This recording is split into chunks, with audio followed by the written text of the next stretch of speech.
So, I am Keegan. I play bass. Garrett. I play guitar and do lead vocals. Jordan. Play drums. Oh, everything's the hardest thing. That's the truth about it. I sit on this bed every night and I write music, and just put it in my journal. And then I try to create something that I like based on that. And I try to tell stories with all of my music because it's more real. And it's personal stories. It's not just made up shit. To me, that's the most impactful music, is true music, it's true stories.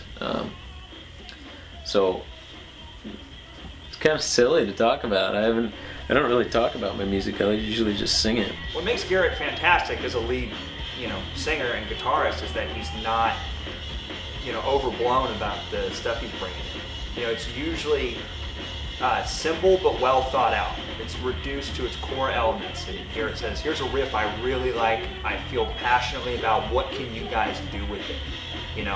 I've got a solid vocal melody, and all the shit's super catchy too. So it's about what works. He says, I got a nugget, let's polish it into a fucking diamond. Let's do it. What do you guys got?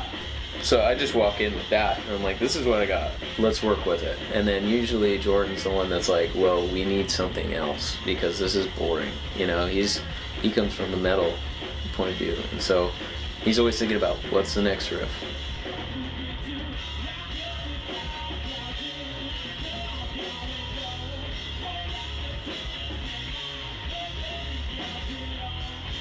Sometimes he'll bring in something and I just don't know what to do with it. Like, there's been plenty of times where I'm just like, dude, I don't know what's gonna sound the best. I don't even know where to start. So I'm like, do you have an idea? Like, a lot of the times he's got a general idea of like what kind of beat and like kind of groove that he wants to go with it. But then there's sometimes you're just like, dude, I don't even know.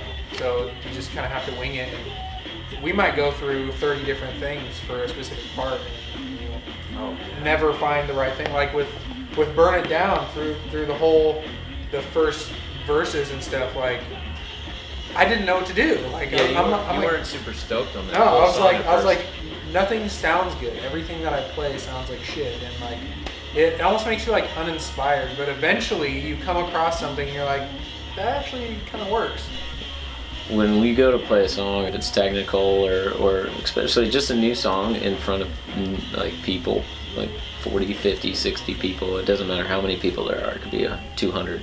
But when you go to perform it, you want it to be as clean and crisp as possible. You want it to be like you're the new shit on the block and everybody else should know that, And so like there's some songs that you write that you're just like, I want people to know we're fucking here, just to make the walls shake a little bit. And you want to write something that's going to make people, for me, I want people to be bobbing their heads. I want people to be jumping up and down, and I get a lot of inspiration from like Rage Against the Machine and Queens of the Stone Age and Audio Slave and all those bands that when you listen to them, you just want to move. And so when I find something like that, I know it's probably worthwhile. As far as once you figure out the song's good, like Burn It Down, like we've been working on that one diligently because we know it's fucking good. And I mean, it's already up there with the 5 songs we're gonna record. It's like, okay, well that one's pretty much a go.